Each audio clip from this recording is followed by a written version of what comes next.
ಸ್ಮೃತಿ Mandhana cricket ಆಟಗಾರ್ತಿ ಅವರ ಮದುವೆಯ ವಿಚಾರದಲ್ಲಿ ಒಂದಿಷ್ಟು ಚರ್ಚೆಗಳು ಬಂದಿತ್ತು. ಏನಾಯಿತು ಅನ್ನುವಂಥ ಪ್ರಶ್ನೆಗಳಿತ್ತು. ಇದೆಲ್ಲದಕ್ಕೂ ಕೂಡ ಈಗ ಅವರೇ ಸ್ಪಷ್ಟನೆಯನ್ನು ಕೊಡುವಂಥ ಕೆಲಸವನ್ನು ಮಾಡಿದ್ದಾರೆ. ಏನು ಸ್ಪಷ್ಟನೆಯನ್ನು ಕೊಟ್ಟಿದ್ದಾರೆ? ಅದು ಅವರ ವೈಯಕ್ತಿಕವಾಗಿರುವಂಥ ವಿಚಾರ ಅಂತ ಹೇಳಿದ್ದಾರೆ.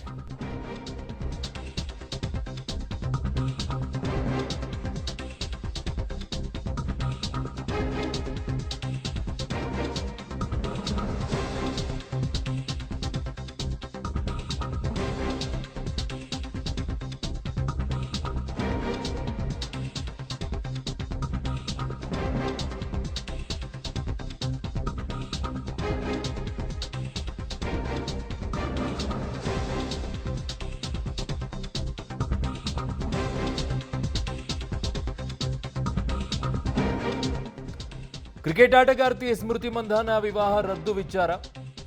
ಕ್ರಿಕೆಟ್ ಆಟಗಾರ್ತಿ ಸ್ಮೃತಿ ಮಂದಾನ ವಿವಾಹ ರದ್ದು ವಿಚಾರ ಇಡೀ ದೇಶಾದ್ಯಂತ ಒಂದಿಷ್ಟು ಚರ್ಚೆಗಡೆ ಮಾಡಿಕೊಟ್ಟಿತ್ತು. ಸೋಷಿಯಲ್ ಮೀಡಿಯಾದಲ್ಲಂತೂ ಅದು ಇದು ಅಂತೆಲ್ಲ ಹೋಗಿತ್ತು.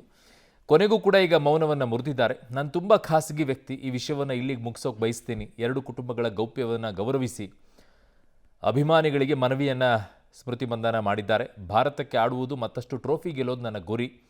ಇನ್ಸ್ಟಾಗ್ರಾಮ್ ಖಾತೆಯಲ್ಲಿ ಸ್ಮೃತಿ ಮಂದಾನ ಈ ಸ್ಪಷ್ಟನೆಯನ್ನು ಕೊಟ್ಟಿದ್ದಾರೆ. ನವೆಂಬರ್ 23ರಂದು ನಿಶ್ಚಯವಾಗಿತ್ತು ಸ್ಮೃತಿ ಮತ್ತು ಪಲಾಶ್ ಮುಚ್ಚಲ್ ಮದುವೆ.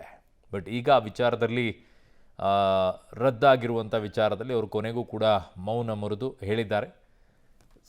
ಎಲ್ಲವೂ ಕೂಡ ಪರ್ಸ್ನಲ್ ಆಗಿರುವಂಥದ್ದು ಇರುತ್ತೆ. ಬಟ್ ಅವರು ಹೆಚ್ಚಿನ ರೀತಿಯಾಗಿ ಜನಪ್ರಿಯವಾದಂಥ ಸಂದರ್ಭದಲ್ಲಿ ಅದೆಲ್ಲವೂ ಕೂಡ ಜನಪ್ರಿಯನವಾಗುತ್ತೆ. ಅವ್ರಿಗೆ ಒಳ್ಳೆಯದಾದರೂ ಕೂಡ ಜನಪ್ರಿಯವಾಗುತ್ತೆ, ಕೆಟ್ಟದ್ದಾದರೂ ಕೂಡ ಜನಪ್ರಿಯವಾಗುತ್ತೆ.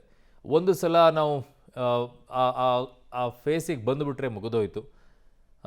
ಜನರ ನಡುವೆ ಕಾಣಿಸಿಕೊಳ್ಳೋಕೆ ಸಮಸ್ಯೆಗಳನ್ನು ಎದುರಿಸಲೇಬೇಕಾಗುತ್ತೆ. ಎಂಥದ್ದೇ ಖಾಸಗಿ ಸಮಸ್ಯೆಗಳಿದ್ರೂ ಕೂಡ, ಖಾಸಗಿ ಆಗಿರುವಂಥ ವಿಚಾರಗಳಿದ್ರೂ ಕೂಡ ಅದು ಆಚೆ ಬಂದೇ ಬರುತ್ತೆ. ಸೋಷಿಯಲ್ ಮೀಡಿಯಾದಲ್ಲಿ ಯಾರಾದರೂ ಒಬ್ಬರದ್ದು ಹಾಕೇ ಆಗ್ತಾರೆ. ಕಾರಣ ಜನಪ್ರಿಯವಾಗಿರುವಂಥದ್ದು ಇವೆಲ್ಲ ಬಂದಾಗಿ ಇವುಗಳನ್ನೆಲ್ಲ ಫೇಸ್ ಮಾಡಲೇಬೇಕಾಗತ್ತೆ. ಆ ವಿಚಾರದಲ್ಲೂ ಕೂಡ ಸ್ಮೃತಿ ಮಂದಾನ ಸ್ಪಷ್ಟನೆ ಕೊಟ್ಟಿದ್ದಾರೆ. ಅದ್ರ ಜೊತೆಗೆ ಕೆಲವರು ಹೇಳುತ್ತಾರೆ, ದೊಡ್ಡವರೆಲ್ಲ ಸಲಹೆ, ನೀವು ಮದುವೆ ಆಗೋಕ್ಕಿಂತ ಮುಂಚಿತವಾಗಿಯೇ ನಿಮ್ಮ ಯಾರ ಜೊತೆಗೆ ಮದುವೆ ಆಗ್ತಾ ಇದೆ ಏನು ಇವೆಲ್ಲವೂ ಕೂಡ ಸೋಷಿಯಲ್ ಮೀಡಿಯಾದಲ್ಲಿ ಹಾಕ್ಕೊಂಡು ಹರಿದು ಹಂಚ್ಕೊಂಡೆಲ್ಲ ನಿಮ್ಮ ಜೀವನವನ್ನು ಪ್ರಚಾರ ಮಾಡ್ಕೊಳ್ಬೇಡಿ ಅಂಥೇಳಿ ಅನೇಕ ಕಡೆಗಳಲ್ಲಿ ಅನೇಕ ವಿಚಾರಗಳು ಬರುತ್ತೆ. ಈ ರೀತಿ ಆದಾಗ ಅನೇಕ ಸಮಸ್ಯೆಗಳಾಗಿರುವಂಥದ್ದು ಕೂಡ ಇದೆ. ಅದು ಯಾರ ದೃಷ್ಟಿ ಬಿತ್ತೋ ಏನೋ ಗೊತ್ತಿಲ್ಲ. ಈ ವಿಚಾರದಲ್ಲಿ ಪಲಾಶ್ ಕೂಡ ಅವ್ರದ್ದೇ ಆದಂಥ ಒಂದು ಪೋಸ್ಟ್ ಕೂಡ ಹಾಕ್ಕೊಂಡಿದ್ದಾರೆ. ಇಬ್ಬರ ಬಾಂಡಿಂಗ್ ಹೇಗಿದೆ, ಈಗ ಅವರ ಕುಟುಂಬಗಳು ಹೇಗೆ ಈ ವಿಚಾರದಲ್ಲಿ ನಿರ್ಣಯಕ್ಕೆ ಬಂದಿದ್ದಾರೆ ಅಂತ ಗೊತ್ತಿಲ್ಲ. ಅವರ ತಂದೆಗೂ ಕೂಡ ಹಾರ್ಟ್ ಅಟ್ಯಾಕ್ ಆಗಿತ್ತು. ಆ ಸಂದರ್ಭದಲ್ಲಿ ಅವರು ಕೂಡ ಆಸ್ಪತ್ರೆಯಲ್ಲಿದ್ದರು, ಚೇತರಿಸಿಕೊಳ್ತಾ ಇದ್ದಾರೆ. ಪಲಾಶ್ ಕೂಡ ಆಸ್ಪತ್ರೆಯಲ್ಲಿ ದಾಖಲಾಗುವಂಥ ಪರಿಸ್ಥಿತಿ ಆಯಿತು. ವೈಯಕ್ತಿಕ ಸಂಬಂಧದಿಂದ ಹಿಂದೆ ಸರಿಯಲು ನಿರ್ಧರಿಸಿದ್ದೇನೆ ಅಂತ ಹೇಳಿದ್ದಾರೆ. ಸಂಗೀತ ಸಂಯೋಜಕ ಪಲಾಶ್ ಮುಚ್ಚಲ್ ಕೂಡ ಈಗ ಟ್ವೀಟ್ ಮಾಡಿದ್ದಾರೆ. ಆಧಾರರಹಿತ ವದಂತಿಗಳಿಂದ ತುಂಬ ಕಷ್ಟಕರವಾಗಿತ್ತು. ಇದು ನನ್ನ ಜೀವನದ ಅತ್ಯಂತ ಕಷ್ಟಕರವಾದಂತಹ ಹಂತ. ನಾನು ನನ್ನ ನಂಬಿಕೆಗಳನ್ನು ನಿಷ್ಠೆಯಿಂದ ನಿಭಾಯಿಸುತ್ತೇನೆ. ಸುಳ್ಳು ವಿಷಯ ಹರಡುವವರ ವಿರುದ್ಧ ಕಾನೂನು ಕ್ರಮ ಆಗುತ್ತೆ ಅಂತ ಸಾಮಾಜಿಕ ಜಾಲತಾಣದಲ್ಲಿ ಪಲಾಶ್ ಮುಚ್ಚಲ್ ಒಂದು ಪೋಸ್ಟನ್ನು ಕೂಡ ಹಾಕ್ಕೊಂಡಿದ್ದಾರೆ. ವೈಯಕ್ತಿಕ ಸಂಬಂಧದಿಂದ ಹಿಂದೆ ಸರಿಯಲು ನಿರ್ಧರಿಸಿದ್ದೇನೆ ಅಂತ ಅವರು ಕೂಡ ಪೋಸ್ಟ್ ಹಾಕ್ಕೊಂಡಿದ್ದಾರೆ. ಇಬ್ಬರು ಕೂಡ ಇವತ್ತು ಒಂದು ನಿರ್ಧಾರಕ್ಕೆ ಬಂದಂಗೆ ಕಾಣಿಸ್ತಾ ಇದೆ. ಆಮೇಲೆ ಯಾರೆಲ್ಲ ಸೋಷಿಯಲ್ ಮೀಡಿಯಾದಲ್ಲಿ ಸುಳ್ಳು ವದಂತಿ ಹಬ್ಬಿಸ್ತಾರೆ ಅವ್ರಿಗೂ ಕೂಡ ಕಾನೂನು ಕ್ರಮ ತಗೊಳ್ತೀವಿ ಅಂತಲೂ ಕೂಡ ಹೇಳಿದ್ದಾರೆ. ಗೊತ್ತಿಲ್ಲ ಈ ವಿಚಾರದಲ್ಲಿ ಹೇಗಾಗತ್ತೆ ಅಂಥೇಳಿ. ನಮ್ಮ ವಿಚಾರದಲ್ಲಿ ನಾವು ವೈಯಕ್ತಿಕವಾಗಿರುವಂಥ ವಿಚಾರ ಅನ್ನುವಂಥದ್ದೇ ಆದರೆ, ನಾನು ತುಂಬ ಖಾಸಗಿ ವ್ಯಕ್ತಿ ಅನ್ನೋದೇ ಆದರೆ ಅವುಗಳನ್ನೆಲ್ಲ ಸೋಷಿಯಲ್ ಮೀಡಿಯಾದಲ್ಲಿ ಯಾಕೆ ಹಾಕ್ಕೋಬೇಕಾಗಿತ್ತು? ಫೋಟೋಗಳನ್ನೆಲ್ಲ ಕಾಡುವಂಥದ್ದು ಅದೇ ಅಲ್ವಾ? ಆಮೇಲೆ ಏನು ಗೊತ್ತಾ, ಎಲ್ಲರೂ ನಿಮ್ಗೆ ಒಳ್ಳೆಯದನ್ನು ಬಯಸೋರು ಇರೋದಿಲ್ಲ. ನಾನು ಯಾವಾಗಲೂ ಕೂಡ ಹೇಳ್ತೀನಿ ಆ ವಿಚಾರದಲ್ಲಿ. ನನ್ನ ಸಹೋದ್ಯೋಗಿ ಪ್ರಕಾಶ್ ಡಿ ರಾಂಪುರ್ ನನ್ನ ಸಂಪರ್ಕಕ್ಕೆ ಸಿಗ್ತಾ ಇದ್ದಾರೆ.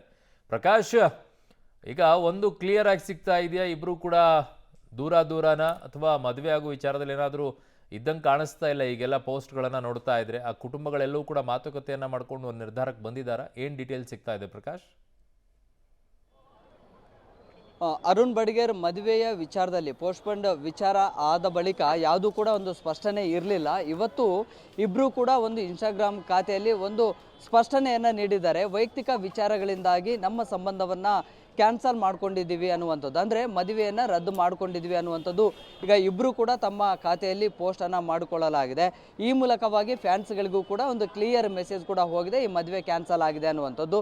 ಸೊ ಈ ವಿಚಾರದಲ್ಲಿ ಬೇರೆ ಬೇರೆ ವೈಯಕ್ತಿಕ ವಿಚಾರಗಳು ಮತ್ತು ಬೇರೆ ಖಾಸಗಿತನದ ವಿಚಾರಗಳು ಕೂಡ ಇದರಲ್ಲಿದೆ. ಸೊ ಹಾಗಾಗಿ ಮುಂದಿನ ಭವಿಷ್ಯದಲ್ಲಿ ಅಂದರೆ ಇಬ್ಬರು ಕೂಡ ಒಟ್ಟಿಗೆ ಹೋಗ್ಲಿಕ್ಕೆ ಆಗೋದಿಲ್ಲ ಅನ್ನುವಂತಹ ರೀತಿಯಲ್ಲಿ ಈಗ ಪೋಸ್ಟನ್ನು ಕೂಡ ಮಾಡಲಾಗಿದೆ. ಸೊ ಈ ವಿಚಾರದಿಂದ ಸಾಕಷ್ಟು ನೊಂದಿದ್ದೇನೆ ಮತ್ತು ಒಂದು ರೀತಿಯಲ್ಲಿ ದುಃಖಭರಿತರಾಗಿದ್ದೇವೆ. ಸೊ ಹಾಗಾಗಿ ಈ ಸಂಬಂಧ ಮುಂದುವರಿಸೋದಕ್ಕೆ ಆಗೋದಿಲ್ಲ ಅನ್ನುವಂಥ ನಿಟ್ಟಿನಲ್ಲಿ ಈಗ ಪೋಸ್ಟನ್ನು ಮಾಡಲಾಗಿದೆ. ನವೆಂಬರ್ 23ಕ್ಕೆ ಸಾಂಗ್ಲಿಯಾದಲ್ಲಿ ಅದ್ಧೂರಿಯಾಗಿ ಮದುವೆ ಆಗಬೇಕಾಗಿತ್ತು. ಆದರೆ ಒಂದಿನ ಮುಂಚಿತವಾಗಿ ಇದು ಮದುವೆ ಮುಂದೂಡಿಕೆ ಆಯಿತು. ಅಂದರೆ ಅವರ ತಂದೆ ಶ್ರೀನಿವಾಸ್ ಏನೋ ಹೃದಯಾಘಾತಕ್ಕೆ ಒಳಗಾಗಿದ್ದರು, ಅನಾರೋಗ್ಯದ ಸಮಸ್ಯೆ ಅಂತ ಹೇಳಿ ಈ ಒಂದು ಮದುವೆಯನ್ನು ಮುಂದೂಡಿಕೆ ಮಾಡಲಾಗಿತ್ತು. ಅದಾದ ಬಳಿಕ ಬೇರೆ ಬೇರೆ ಆಯಾಮಗಳಲ್ಲಿ ಅದನ್ನು ಬಣ್ಣಿಸಲಾಗಿತ್ತು. ಸೊ ಅದಾದ ಬಳಿಕ ಒಂದಿಷ್ಟು ಕ್ಲಾರಿಫಿಕೇಷನ್ನ ಕೊಡುವಂಥ ಕೆಲಸವನ್ನು ಮಾಡಬೇಕಾಗಿತ್ತು. ಆದರೆ ಅಷ್ಟು ಈಸಿಯಾಗಿ ಆ ಒಂದು ಕ್ಷಣದಲ್ಲಿ ಆಗಿರಲಿಲ್ಲ. ಸೊ ಕಳೆದ ಶುಕ್ರವಾರ ಒಂದು ಫೋಟೋ ಕೂಡ ವೈರಲ್ ಆಗಿತ್ತು ಸ್ಮೃತಿ ಮಂದಾನದ್ದು. ಬೆರಳಿಗೆ ಒಂದು ರಿಂಗ್ ಇರಲಿಲ್ಲ. ಸೊ ಹಾಗಾಗಿ ಈ ಒಂದು ಎಂಗೇಜ್ಮೆಂಟಲ್ಲಿ ಬೆರಳಿಗೆ ಹಾಕಿದ್ದಂತಹ ರಿಂಗನ್ನು ತೆಗೆದಿದ್ದಾರೆ. ಸೊ ಇದು ಮದುವೆ ಕ್ಯಾನ್ಸಲ್ ಆಗಿದೆ ಅನ್ನುವಂಥದ್ದು ಇಲ್ಲಿ ಸ್ಪಷ್ಟ ಅನ್ನುವಂಥದ್ದು. ಫ್ಯಾನ್ಸ್ಗಳು ಕೂಡ ಸೋಷಿಯಲ್ ಮೀಡಿಯಾಗಳಲ್ಲಿ ಅದನ್ನು ಪೋಸ್ಟ್ ಮಾಡ್ತಾಯಿದ್ರು, ಕಮೆಂಟ್ ಕೂಡ ಮಾಡ್ತಾಯಿದ್ರು. ಆದರೆ ಇದು ಟೂತ್ ಪೇಸ್ಟ್ಗೆ ಸಂಬಂಧಪಟ್ಟಂಥ ಒಂದು ಜಾಹೀರಾತು ಏನು ರೆಕಾರ್ಡ್ ಆಗ್ತಾ ಇರುತ್ತೆ, ಆ ಸಂದರ್ಭದಲ್ಲಿ ಆ ಒಂದು ರಿಂಗ್ ಇರಲಿಲ್ಲ. ಸೊ ಅದನ್ನು ಫ್ಯಾನ್ಸ್ಗಳು ಗಮನಿಸಿದ್ರು, ಇದರ ಬಗ್ಗೆ ಕೂಡ ಕಮೆಂಟ್ಸ್ಗಳನ್ನು ಹಾಕ್ತಾಯಿದ್ರು. ಆದರೆ ಇವತ್ತು ಒಂದು ಸ್ಪಷ್ಟನೆಯನ್ನು ಕೊಟ್ಟಿದ್ದಾರೆ, ಮದುವೆ ಕ್ಯಾನ್ಸಲ್ ಆಗಿದೆ ಅನ್ನುವಂಥದ್ದಕ್ಕೆ ಈಗ ಕ್ಲಿಯರ್ ಆಗಿ ತಮ್ಮ ಖಾತೆಯಲ್ಲೇ ಹಂಚಿಕೊಂಡಿದ್ದಾರೆ. ಈ ಮೂಲಕವಾಗಿ ಫ್ಯಾನ್ಸ್ಗಳಿಗೆ ಏನು ಗೊಂದಲ ಇತ್ತು ಅದೆಲ್ಲವೂ ಕೂಡ ಕ್ಲಿಯರ್ ಆಗಿದೆ. ಮತ್ತೊಂದು ಕಡೆ ಪಲಾಶ್ ಮುಚ್ಚಲ್ ಕೂಡ ಈ ಒಂದು ಸಂಬಂಧವನ್ನು ಮುಂದುವರಿಯೋದಕ್ಕೆ ಆಗೋದಿಲ್ಲ, ಇಲ್ಲಿಗೆ ನಿಂತು ಹೋಗಿದೆ ಅನ್ನುವಂಥ ರೀತಿಯಲ್ಲಿ ಈಗ ಪೋಸ್ಟನ್ನು ಕೂಡ ಮಾಡಿದ್ದಾರೆ. ಇಲ್ಲಿಗೆ ಕ್ಲಿಯರ್ ಆಗಿದೆ, ಇವರ ಮದುವೆ ಕ್ಯಾನ್ಸಲ್ ಆಗಿದೆ ಅನ್ನುವಂಥದ್ದು. ಈಗ ಇಬ್ಬರು ಪೋಸ್ಟ್ಗಳಿಂದಲೂ ಕೂಡ ಈಗ ಫ್ಯಾನ್ಸ್ಗಳಿಗೂ ಕೂಡ ಈ ವಿಷಯ ರೀಚ್ ಆಗಿದೆ. ಅರುಣ್ ಬಡಿಗೇರ್. ಓಕೆ, ಪ್ರಕಾಶ್ ಶ್ರೀರಾಮ್ಪುರ್, ನಿಮ್ಮೆಲ್ಲ ಮಾಹಿತಿಗೆ ಧನ್ಯವಾದಗಳು.